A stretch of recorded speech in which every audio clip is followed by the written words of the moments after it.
사랑하는 여러분, 오늘 말씀을 들으시고 저와 여러분의 삶 가운데 오늘 본문의 20절의 말씀처럼 온 백성이 즐거워하고 온 성이 평온하더라 라는 이 말씀 그대로 여러분의 삶에 이루어지길 간절히 축복합니다. 아멘. 아직 희망은 남아있다라는 제목으로 함께 말씀을 나누도록 하겠습니다. 여러분, 판도라의 상자를 혹시 아시나요? 존 윌리엄 워터하우스의 그림을 제가 실어놨습니다. 1896년작이고요. 판도라라는 한 여인이 상자를 여는 모습을 그림으로 그린 것입니다. 그리스 신화에 나오는 판도라의 상자에 대한 이야기는 참 많습니다. 근데 저는 오늘 베르나르 베르베르가 쓴 상상력 사전이라는 책에서 나오는 판도라의 상자 이야기를 여러분께 그대로 좀 들려드리도록 하겠습니다. 판도라라는 이름은 그리스어로 모든 선물을 받은 여자라는 뜻을 가지고 있다고 합니다. 제우스는 프로메테우스가 자신의 뜻을 거역하고 인간들에게 불을 훔쳐다 주자 그 대가로 인간들에게 재앙을 내리기로 합니다. 그는 헤파이스토스라는 그리스 신화에 나오는 기술 공예자이자 대장장이로 나오는 헤파이스토스가 있는데, 이 헤파이스토스에게 여신처럼 아름다운 여자를 만들라고 명령을 합니다. 헤파이스토스가 여자를 빚어내자 다른 신들은 제우스의 명령에 따라 저마다 여자에게 선물을 주거나 자기가 지닌 재능을 주기 시작합니다. 미의 여신은 이제 아름다움을 가져다주고, 지혜의 여신은 지혜를 갖다주고, 관능의 여신은 관능을 가져다주고, 각자 이 판도라라는 여자에게 좋은 것들을 다 가져다줍니다. 프로메테우스는 이 판도라를 볼 때 너무나 예쁘다는 걸 알았습니다. 실제로 판도라를 만든 이유는 제우스가 자신의 명령을 거역한 프로메테우스에게 이 여자를 주어서 이 판도라로 하여금 이 프로메테우스를 망하게 하려는 그런 목적이 있었습니다. 근데 그것을 프로메테우스는 간파하고 판도라를 만나지 않습니다. 그러나 프로메테우스의 동생이었던 에피메테우스가 그녀의 아름다움에 홀딱 빠지게 됩니다. 그리고 그녀를 아내로 맞이합니다. 이때 제우스는 그들 부부에게 결혼 선물로 상자 하나를 주었습니다. 그러면서 이 상자를 받아서 안전한 곳에 고이 간직해라. 하지만 미리 알려준다. 어떠한 일이 있어도 이것을 열어보면 안 된다. 라고 그렇게 이야기를 합니다. 에피메테우스는 사랑에 흠뻑 빠진 나머지 제우스가 준 선물을 받지 말라는 프로메테우스 자기 형의 경고를 까맣게 잊어버린 채 그냥 아무 생각 없이 그 상자를 받아서 집 한 구석에 그냥 숨겨놓습니다. 행복한 나날을 보내던 중에 판도라는 상자 속에 무엇이 있는지 궁금하기 시작했습니다. 그래서 에피메테우스를 쫓습니다. 그러나 에피메테우스는 제우스의 말을 거역할 수가 없다며 완고하게 거절합니다. 판도라는 에피메테우스가 나가고 없는 사이에 그 상자를 슬쩍 열어봅니다. 그랬더니 상자를 열자 증오, 질투, 잔인함, 분노, 굶주림, 가난, 고통, 질병, 노화 등 장차 인간이 겪게 될 온갖 재앙들이 다 쏟아져 나왔다고 합니다. 마지막 상자에 남은 것이 하나가 있었으니 그것이 바로 희망이었습니다. 인간들은 갖가지 불행에 시달리면서도 희망만은 고이고이 간직하게 되었다는 것이 그리스 신화에 나오는 판도라의 상자 이야기입니다. 이 이야기가 교훈하고자 하는 것은 세상에 아무리 악하고 죄가 가득하다 할지라도 세상에는 희망이 존재한다는 것입니다. 굳이 그리스 신화의 예를 들지 않는다 하더라도 하나님께서는 우리에게 희망을 남겨두십니다. 세상의 죄악이 관영하고 그리고 모든 인간들이 오직 자기의 뜻을 쫓아 살아갈 때 하나님은 노아를 통해서 새로운 희망을 남겨두셨습니다. 그 뜻으로, 그 증표로 레인보우, 무지개를 우리에게 선물로 주셨습니다. 공중의 권세 잡은 악한 사탄의 영이 세상을 통치하는 것처럼 보인다 할지라도 하나님의 손길은 언제나 우리와 함께 하십니다. 그리고 언제나 하나님 우리에게 희망을 가져다 주시고 하나님의 백성들이 살만한 세상을 우리에게 선물해 주십니다.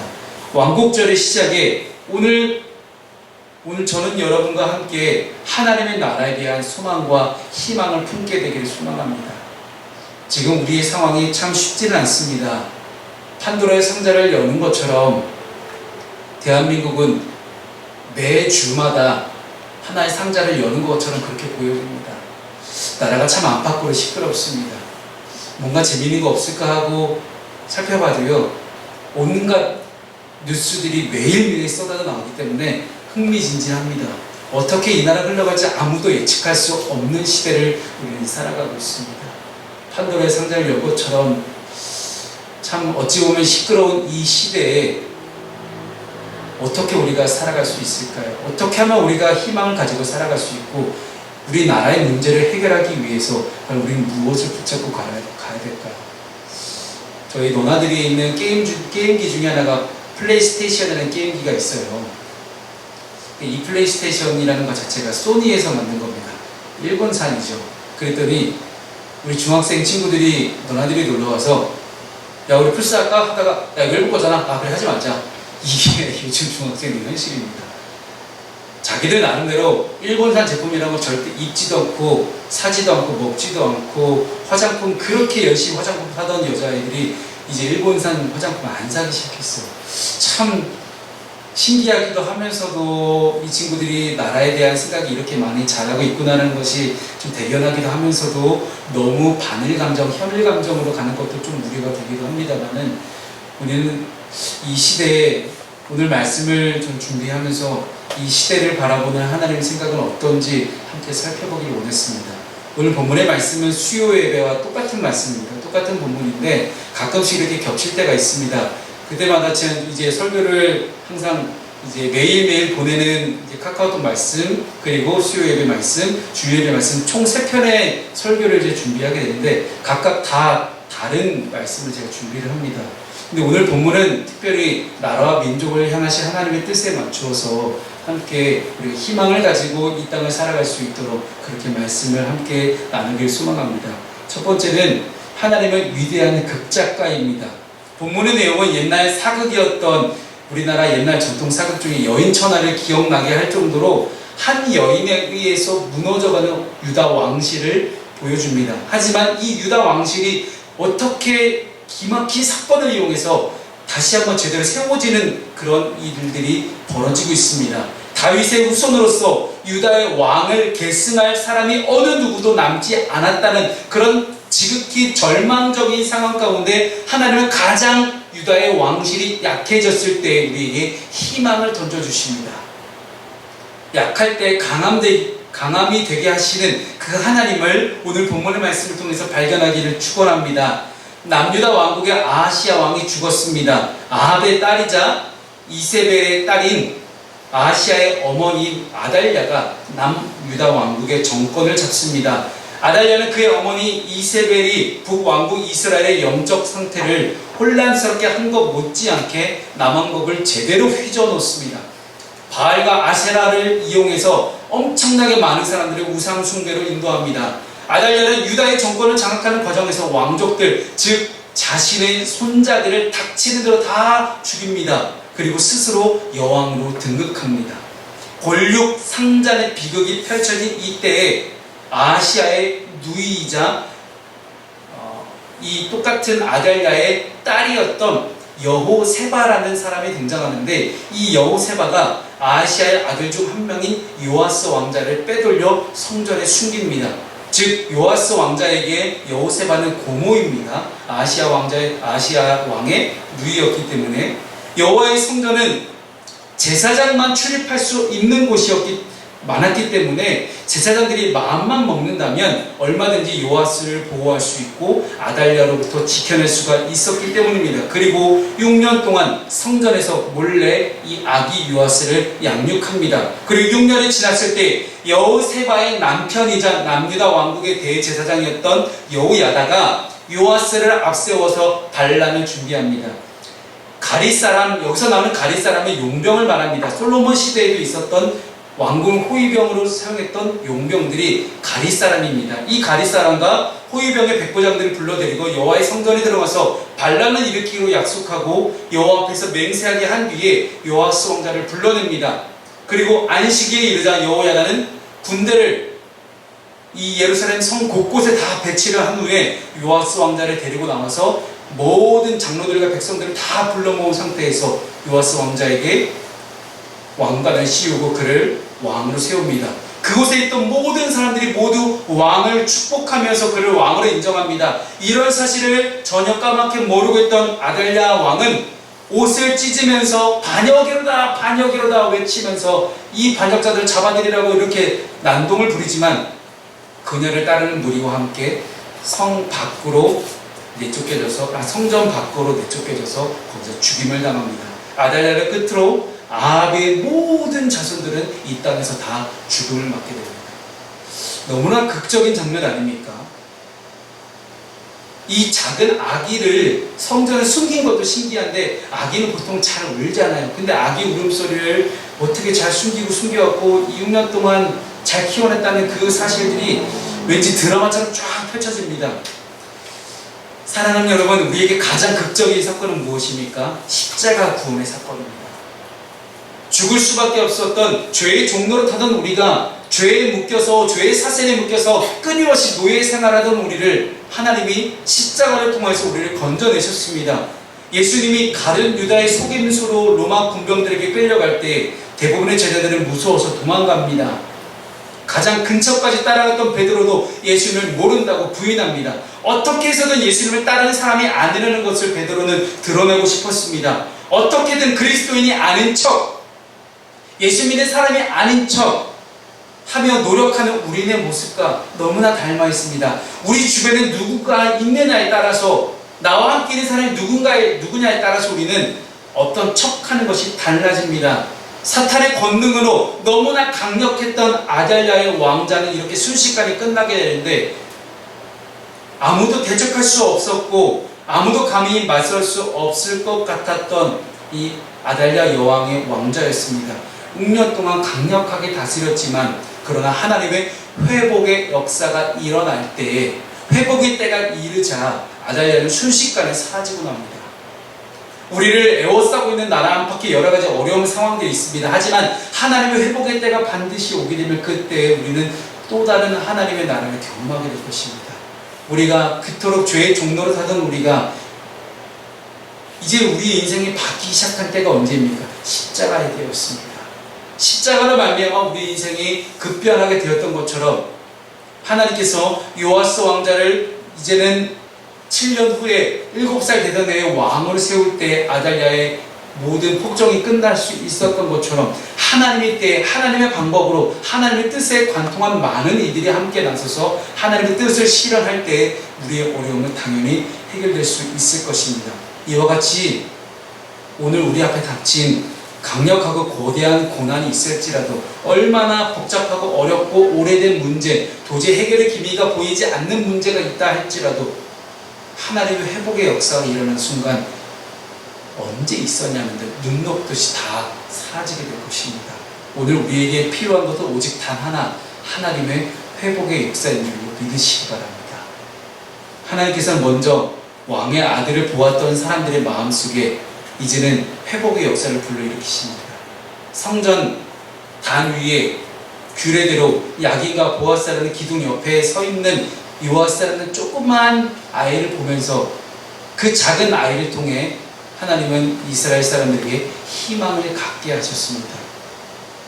이처럼 오늘 우리의 눈이 하나님의 아들이신 주 예수 그리스도를 바라보게 될 때에 우리의 마음에 다시 한번 하나님의 마음이, 하나님의 성령이 불타오르기를 소망합니다. 나를 먼저 사랑하셔서 나를 위해 이 땅에 오시고 가난하게 되시며 십자가에 달리셨던 바로 그 예수님, 나를 위해 피 흘리셨던 그 예수님, 침뱉음 당하셨고 모욕을 당하셨던 그 예수님, 그 예수님이 다시 부활하셔서 영원한 생명의 소망을 우리에게 주신 그 예수님, 그 예수님을 우리가 바라보게 될 때 우리는 마음이 완전히 회복하게 될 것입니다.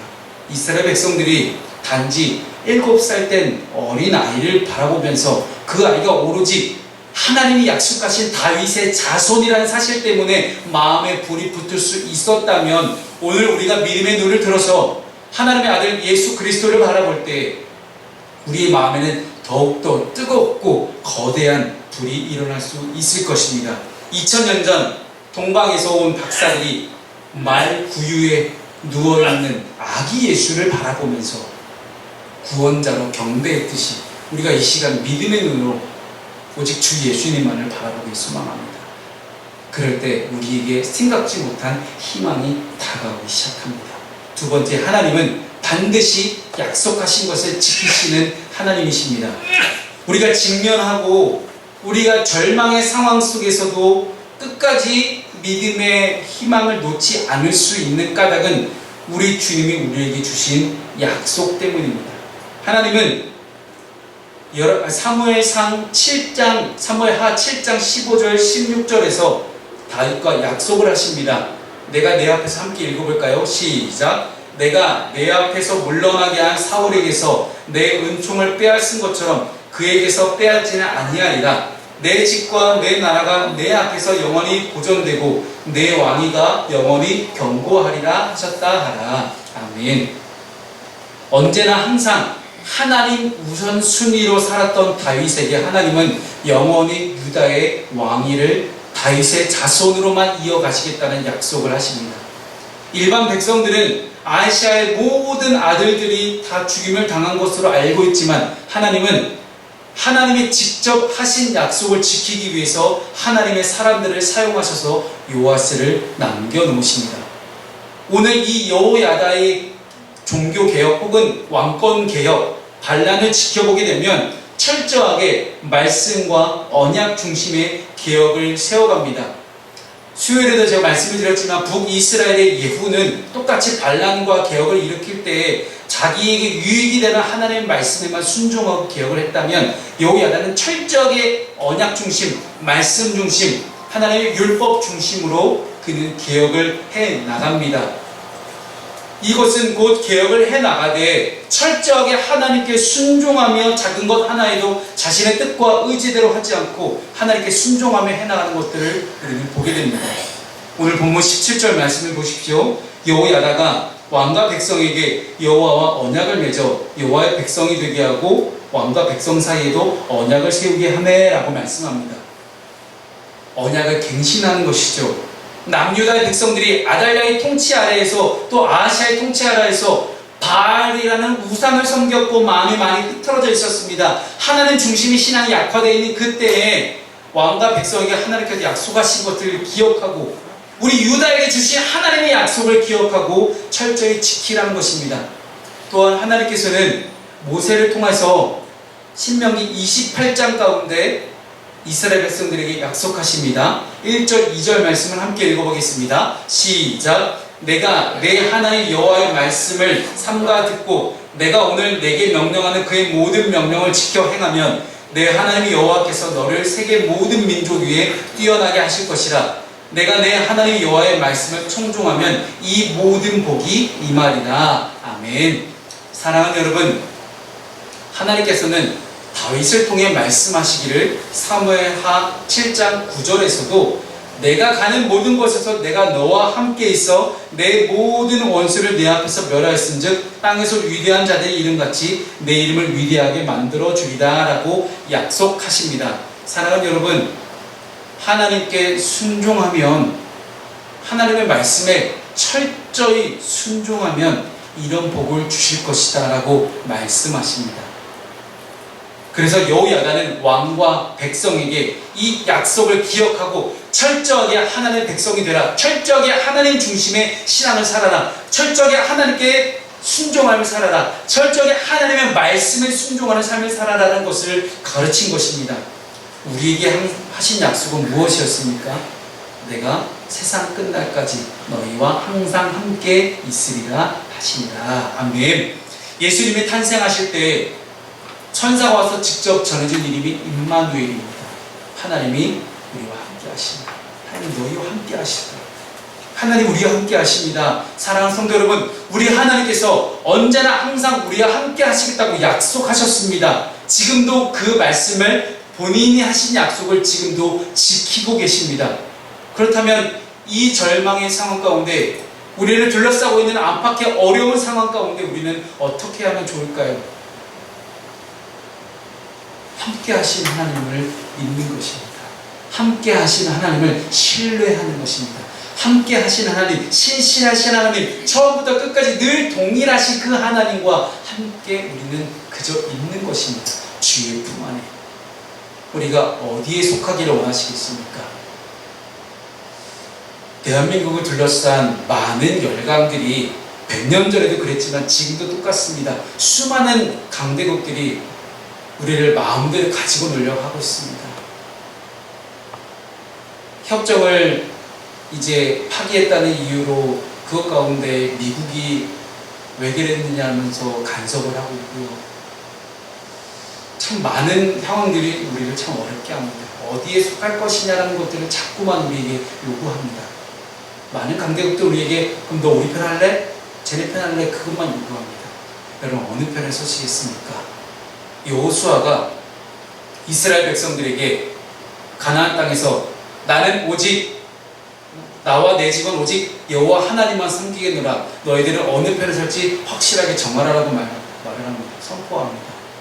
그리고 이스라엘 사람들이 하나님 편에 서기로 결단하고 돌아옵니다. 사랑하는 여러분, 하나님 편에 서시기를 결단하십시오. 하나님 중심의 신앙을 갖고 살기로 결단하십시오. 그 결단만이 지금의 대한민국을 살리는 유일한 길입니다. 대한민국이 사는 길은 나 한 명이 제대로 세워질 때 그때 대한민국이 제대로 세워집니다. 우리 한 명 한 명이 하나님 중심의 신앙을 살기를 축원합니다. 마지막으로 세 번째, 하나님은 모든 것을 알고 계시는 그런 하나님이십니다. 요아스라는 이 7살짜리 어린 왕의 이름의 뜻이 있습니다. 여호와께서 주신다라는 뜻을 갖고 있습니다. 요아스에게 일어났던 모든 회복의 역사는 그의 이름처럼 하나님께서 그냥 주신 것입니다. 그는 마땅히 6년 전에 죽었어야 할 인생이었습니다. 가장 어린 1살의 왕자였기 때문에 죽었어야 될 인생이었지만 그러나 하나님께서는 그의 고모부 여호야다와 그의 고모 여호세바를 통하여 그의 생명을 구해 주셨습니다. 마치 중국의 무역지의 내용처럼 이렇게 엄청난 반전이 일어나게 되는데 7살밖에 안 된 요아스가 할 수 있는 것은 아무것도 없습니다. 그는 복수도 할 수 없었고요. 왕국을 다시 찾아올 힘과 지혜도 세력도 능력도 아무것도 없는 정말 어린 7살의 아이입니다. 그러나 요아스라는 이름처럼 모든 것을 하나님께서 주셨습니다. 또한 여호야다라는 이름의 뜻은 여호와께서 아신다라는 뜻을 갖고 있습니다. 여호와께서 아신다. 우리 하나님은 우리의 모든 연약함과 모든 감정들을 다 알고 계십니다. 우리에게 무엇이 필요한지를 아시며 또한 우리가 어떤 사정에 처해 있는지를 다 알고 계시는 분이 하나님이십니다. 우리의 마음의 고통과 절망과 괴로움과 목마름과 메마름을 다 알고 계십니다. 또한 우리 하나님께서 우리가 주님을 얼마나 사랑하시는지 아십니다. 지금은 비록 꺼져가는 심지처럼 연기가 피어날지라도 다시금 주님의 회복의 역사를 우리가 경험하게 될 것입니다. 어떻게 다시 불타오르게 될지, 얼마나 놀랍게 주님을 섬기게 될지는 오직 주님만이 아십니다. 그러므로 여호야다가 하나님을 사랑하는 사람들을 불러 모았던 것처럼 오늘 하나님께서는 바로 우리들을, 주님을 사랑하는 하나님의 사람들을 우리에게 불러 모으고 계십니다. 제가 몇 번 말씀드렸지만 가장 이제 유일하게 보는 TV 프로그램이 정글의 법칙입니다. 제가 하고 싶은 것들을 이제 하고 있는 그들을 보면서 대리만족하는 거죠. 그런데 정글의 법칙에 보면 모두가 힘들어하는 장면이 불을 피는 장면이에요. 다 보셨겠지만 불 피는 장면 참 어렵거든요. 근데 김병만이라는 이 개그맨과 족장님이죠. 우리 족장님과 다른 출연진들의 다른 점이 딱 한 가지가 있습니다. 꺼져가는 불도 김병만을 살려내요. 꺼져가는 불도 살려내요. 어떻게 할 수 있을까요? 이것을 어떻게 하면 살릴지 그는 알기 때문입니다. 어떻게 하면 이 불이 살아나는지 김병만 족장은 아는 거예요. 아무리 절망적인 상황이라 할지라도, 아무리 어려운 상황이라 할지라도 하나님은 아십니다. 이 상황을 어떻게 타개해 나가야 될지, 이 상황을 어떻게 풀어나가야 될지, 고의 실타래를 뭐부터 풀어야 될지 하나님은 아신다라는 이야기예요. 아기 요아스는 아무것도 몰랐지만 여호와께서는 아셨습니다. 하나님은 이미 6년 전에 모든 왕자들이 죽임을 당할 때에도 정말 우리의 삶에 겪고 싶지 않은 절망을 경험하는 그 순간에도 하나님은 작은 희망을 하나 남겨두십니다. 여호와께서 아신다라는 이름의 뜻을 갖고 있는 여호야다를 통해서, 여호세바를 통해서, 하나님의 사람들을 통해서 무엇을 해야 될지 정확히 우리 일러주셨던 것입니다. 사랑하는 여러분, 어린이 요아스는 무엇을 해야 할지 어떻게 해야 할지 몰랐지만 여호야다는 분명히 알고 있었습니다. 아기 요아스처럼 아직 그리스도를 모르는, 아직 복음을 모르는, 진리를 깨닫지 못한, 아직 구원받지 못한 많은 비그리스도인들, 아직 예수 그리스도를 경험하지 않은 많은 세상 사람들은 여전히 절망 가운데 살아갑니다. 그리고 각자의 이데올로기와 각자의 생각과 각자의 이념과 각자의 가치관을 가지고 이것이 옳다 저것이 옳다 하면서 살아갑니다. 그래서 그것을 위해서 자신들의 당판을 만들고요, 그것이 옳다는 것을 증명하기 위해서 누군가를 깎아내리는 일만을 계속해서 반복하고 있습니다. 그러면 하나님만이 진리고 하나님만이 빛이고 하나님만이 희망이란 사실을 아는 우리 그리스도인들은 어떻게 해야 될까요? 제일 먼저 여호와께서 아신다라는 것을, 뜻을 갖고 있는 여호야다처럼 하나님 편에 서기를 바랍니다. 하나님이 사람이 먼저 되십시오. 하나님이 인정하시는 사람, 하나님이 세우시는 사람, 하나님이 붙드시는 사람, 하나님이 사용하시는 사람, 하나님이 이 땅에 쓰이기 위해서 우리 가운데 보내신 그 사람으로 이 땅 가운데 서 있기를 소망합니다. 이것이 옳다 저것이 옳다라고 주장하기 이전에 하나님의 뜻은 이렇습니다, 하나님의 속성은 이렇습니다라고 먼저 이야기할 수 있다면 얼마나 좋을까요? 이처럼 우리는 아무것도 모르는 어린아이 같을지라도 우리의 구원자가 되시며 보호자가 되시며 인도자가 되시는 하나님께서는 모든 것을 알고 계십니다. 또한 하나님께서는 오늘 우리를 완전한 길로 인도하고 계십니다. 우리가 이러한 하나님만을 온전히 믿고 붙들며 따라가기를 주님으로 축원합니다. 갈수록 한국과 일본의 관계가 악화되어가는 이때에 희망의 소식 하나가 전해져 왔습니다. 우리 종혁이는 기억하겠죠. 박철준 선교사님, 예전에 우리가 푸른 하늘 교회와 함께 2016년도였나요? 17년도? 그때쯤에 이제 일본 지바현 이치카와에 있는 이제 박철준 선교사님을 만나고 함께 여행하고 전도하고 했던 그 이치카와 복음 그리스도의 교회를 저희가 방문했었는데요. 그곳에 계시던 이제 박철주 선교사님께서 이제 구마모토라는 지역으로 옮기셨습니다. 구마모토 맞을 거예요, 제 기억에. 제가 일본 지명이 자꾸 헷갈리는데, 근데 그 지역이요, 한국 사람 별로 없는 지역이에요. 그리고 일본 내에서도 교통이 가장 불편한 지역입니다. 원래 선교사님께서 놓고 기도하시던 지역은 그쪽이 아니었는데 하나님께서 이제 하나님 손으로 인도하셔서 선교사님을 그쪽 땅으로 인도하셨습니다.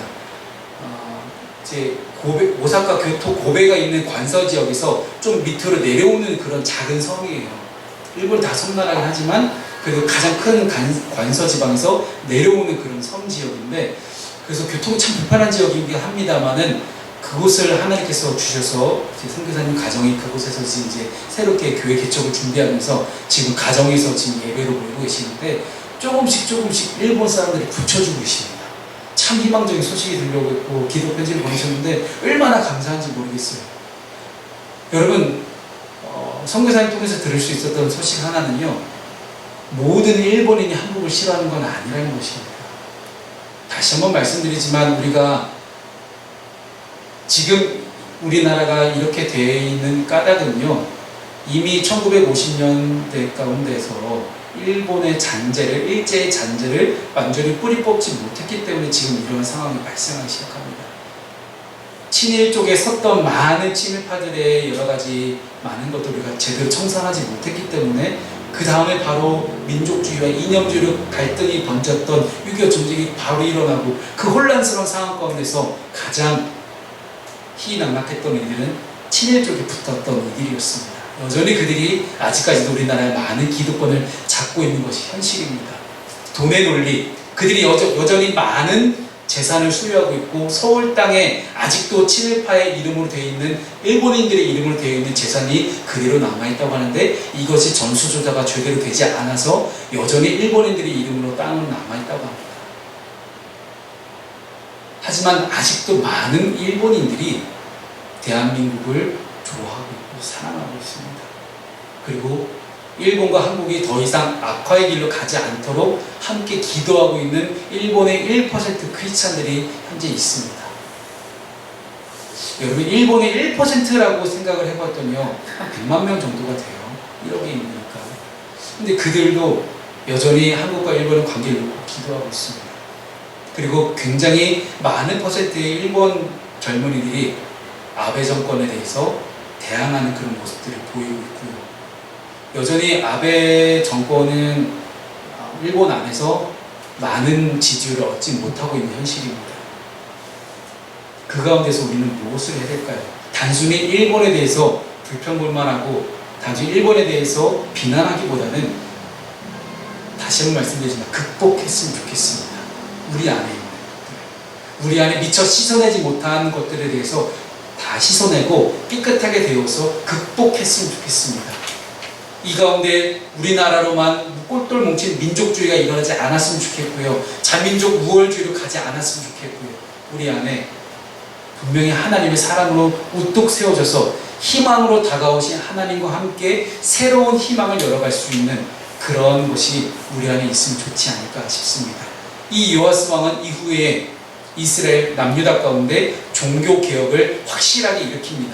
물론 그의 끝이 그의 말로가 좋지는 않지만 확실하게 종교개혁을 할 거면 완전히 뿌리 뽑는 종교개혁이 일어나야 됩니다. 바알의 신당을 완전히 무너뜨린 것처럼 우리 안에 있는 남아있는 잔재들을 다 뿌리 뽑고 새로운 희망으로 나아갈 수 있는 저 여러분 되었으면 좋겠습니다. 기도하겠습니다.